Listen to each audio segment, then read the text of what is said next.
Right, Thursday night, 8 p.m, Stamford Bridge, Chelsea start our Europa Conference League campaign when we take on Ghent. And as much as there was originally a bit of banter flying around when this competition first started, mainly from me, because of the fact that Spurs were in it, I've always believed that if you are in something, you need to be in it to win it, no matter the circumstances. Which is the exact reason I used to smash my little nephew about 27-0 on FIFA when he was only about 6 and I was about 20, or the exact same reason I fall out of my entire family every single Christmas day when the board games come out, because some people in life are winners and some people in life are losers, and I am a winner.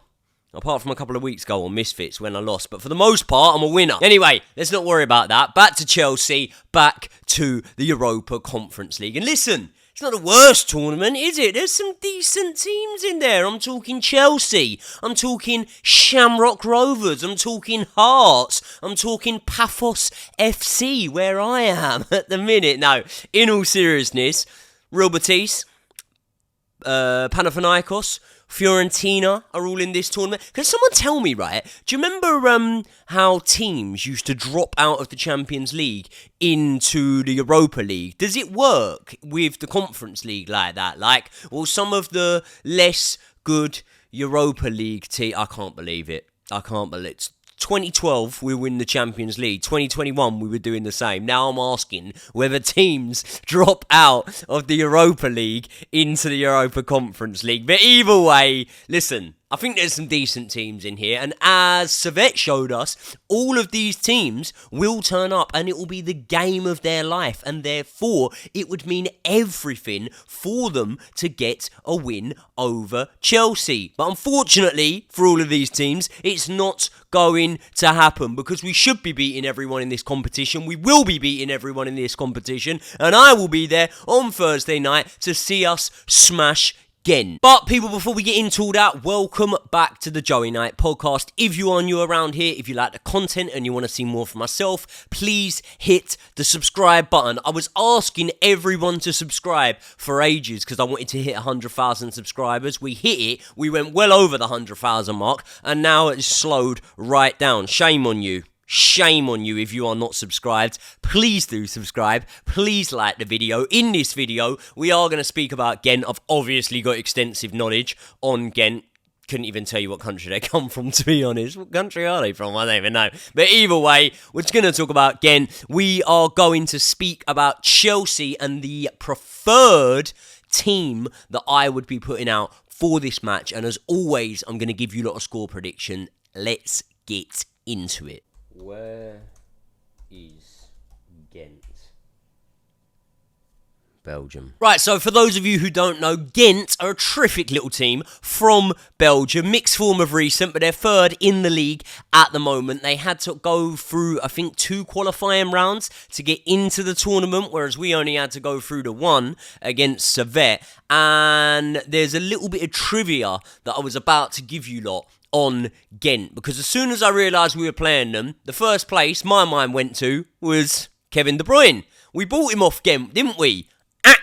Incorrect. We brought him off Genk, apparently, which literally means I have absolutely nothing to tell you worth any value of Ghent or about Ghent. So should we just get into my team sheet? Let's get into the team sheet. Right, here it is. You can see it on screen now. And let's start off by talking about Jorgensen. And to be honest, so far when we've seen Jorgensen, he's looked pretty good, hasn't he? But we haven't really seen all that much of him. Against Barrow, he kept a clean sheet, but he was hardly tested, was he? I'll tell you where he was good, right?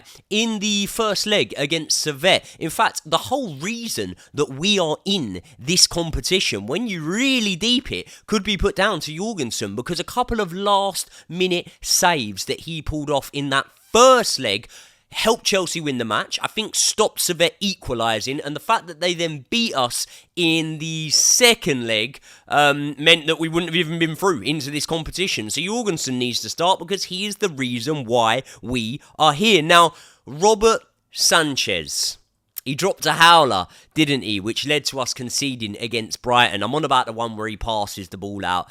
The one where he comes for it, I don't know. It's kind of Caicedo, Colwell and Sanchez's fault combined, but it was definitely Sanchez's fault for the second goal that Brighton scored when he literally passed it to one of their players, and it was flashbacks of the Robert Sanchez from last season, which I was so hoping was a distant memory of the past, because so far this season I've actually rated Sanchez. I've thought that if you look at his performances, for the most part they've been pretty decent, and until the Brighton game, and even in the Brighton game he was making some good saves by the way, but until the Brighton game, he has been playing out well from the back, starting attacks from defence. Look at the goal that Cole Palmer scored against Wolves, okay? If you look at that lob, Sanchez would have got the assist, but it was a great ball that he spread over the top to the wing, then it comes to someone else passes it on to Cole Palmer looks to the keeper. What I'm saying is, Sanchez at the start of this season has actually showed me a little bit of what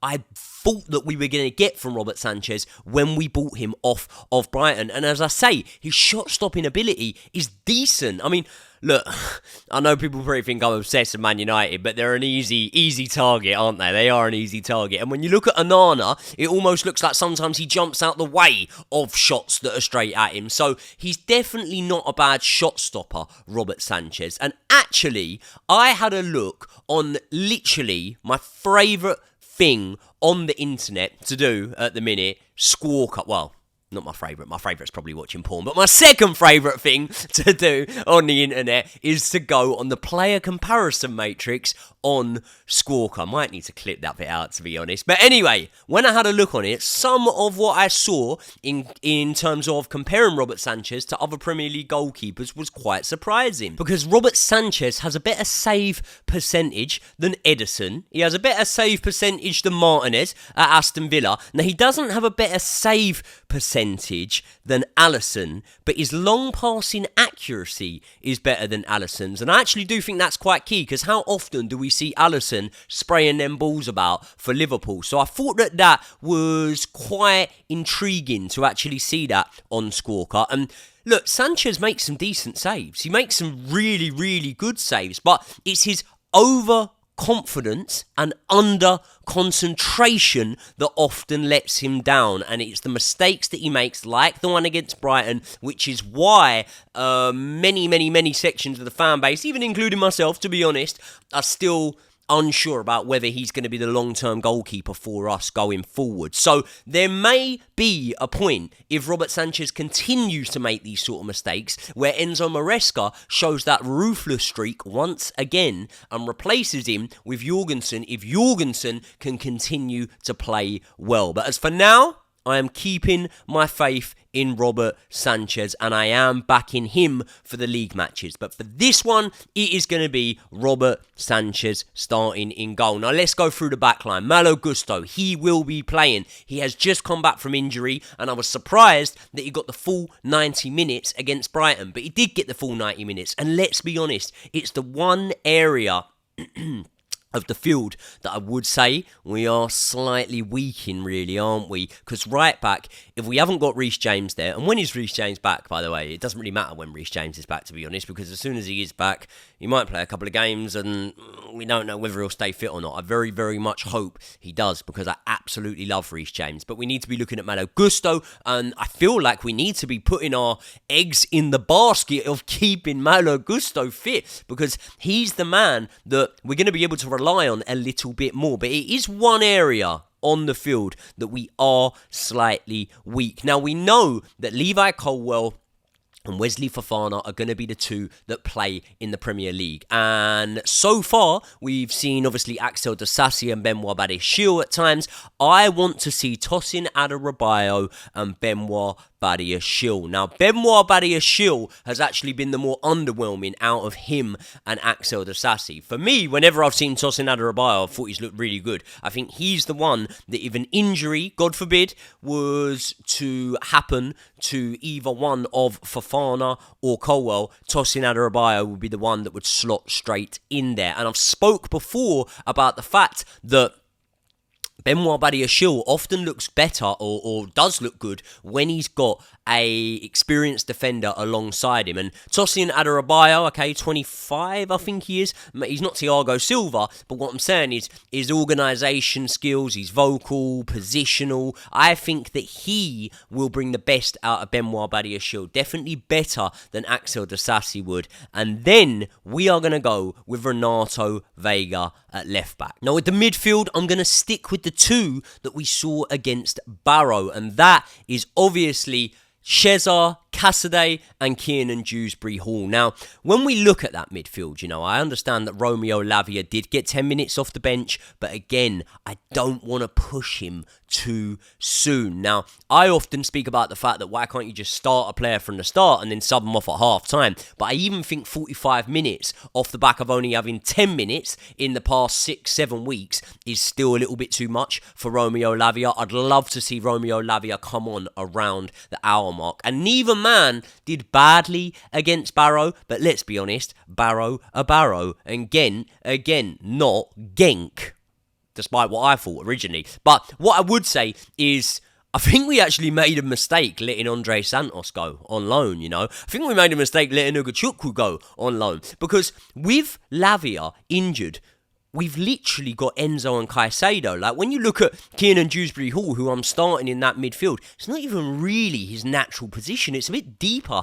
than he was playing at Leicester, and he struggled a little bit during his start to life at Chelsea, whereas Andre Santos has been absolutely bossing it so far out on loan at Strasbourg, because 5 appearances, couple of man of the match performances, 3 goals, including goals against Lyon and against Lille, and he's doing it from defensive midfield as well. So I said in a recent video that there's a chance that he is one of these ones that we flip and make a profit on, and I'm not going to go back on it. There is a chance, but I also think there's a chance we see him playing at Stamford Bridge once again, because so far he has looked very good during his loan spell. So I don't know, I think I was dampened by the loan spell that we saw from him at Nottingham Forest, because, let's be honest, he hardly got a minute on the pitch, but he's playing at a better standard and a better level right now than Nottingham Forest, and he's doing better than he was doing at Nottingham Forest. Look, making it onto the pitch is doing better than he was at Nottingham Forest, but we haven't got him here.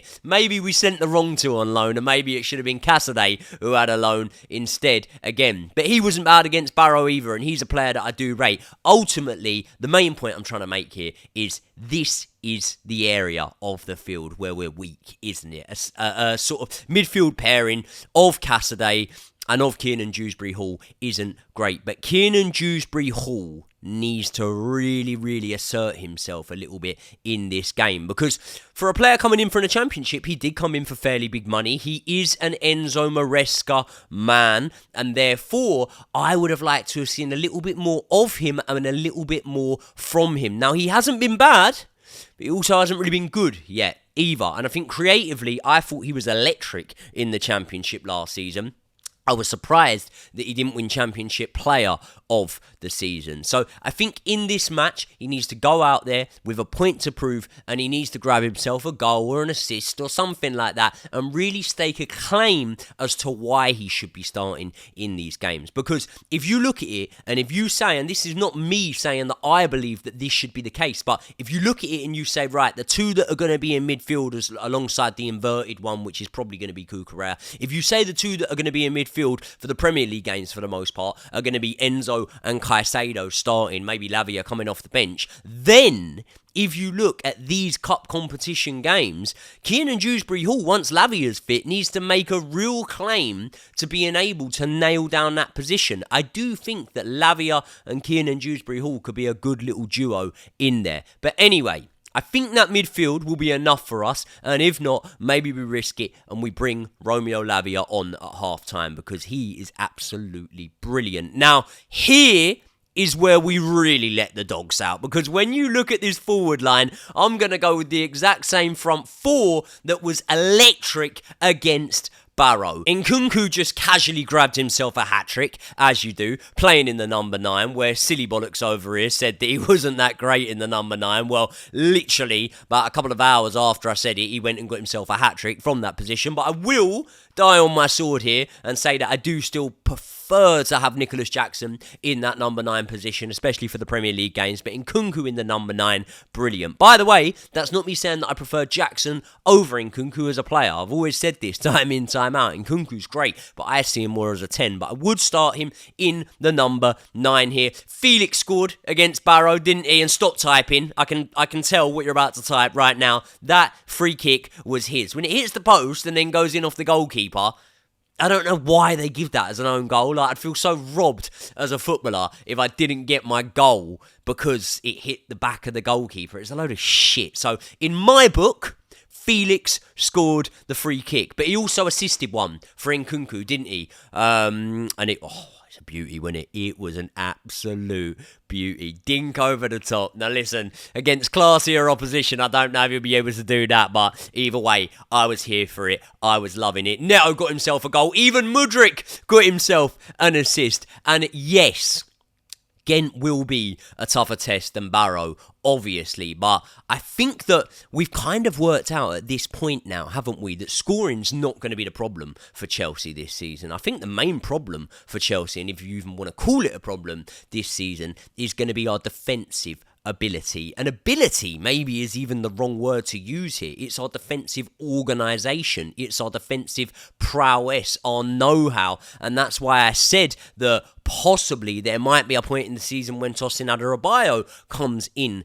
to that defence. As for the likes of Axel Disasi, as for the likes of Benoit Badiashile, I think they'll now be rotation players, or they'll be used in the cup competitions, or maybe, God forbid, if injuries happen. But what I do know is injuries do happen. Look at last season, and thank God we haven't been anywhere near as bad this season. Only the sort of usual suspects in Reece James being out through injury at the moment. But what I do know is I think that in these matches, these players need to be making a real compelling case in case these injuries do happen as to why they should be first in line to take those positions. As I said, for me, at the moment, if there was any injury in defence, it would be Tosin Adarabioyo going straight in. Now, what are we thinking, scoreline-wise, for this match? Because ultimately, it is hard for me to give a scoreline sometimes when I don't know too much about the opposition. Like, there's been certain matches, the Servette game, I had never heard of Servette. I had literally never heard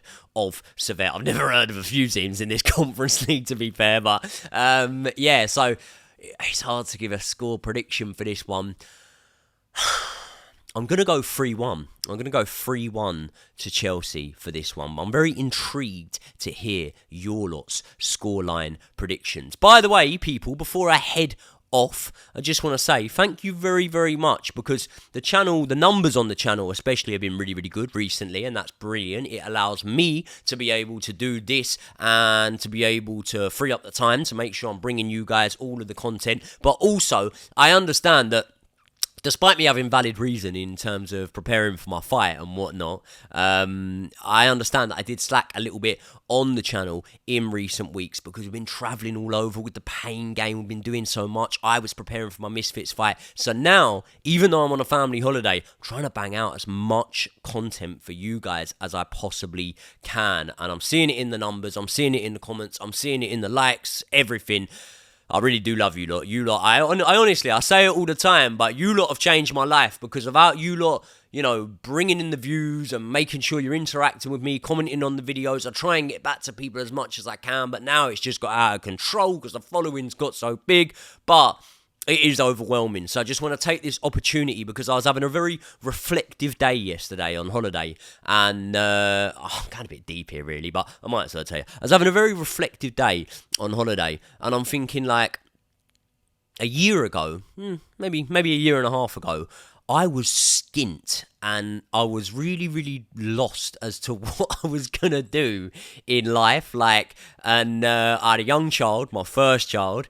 And yeah, I was just in a place where I was like, oh my God, what am I doing? Like, not long till I'm going to be 30. It's only going to be a couple of years, and I haven't really got a direction in what I'm doing. And I'd stopped boxing at the time, and I was personal training. I was a personal trainer, but that industry went down the shitter after the pandemic. So everything was just really like rubbish for a while. And then I stumbled upon creating YouTube, and I never ever thought it would get to the point it has, where I'm traveling the world and I'm doing all this cool shit. But most importantly, and this is the thing I was sort of getting at when I was saying about how reflective I was being, in terms of a year and a half ago, I was skint, and now I'm able to do things like take me, my missus, and my young daughter on holiday.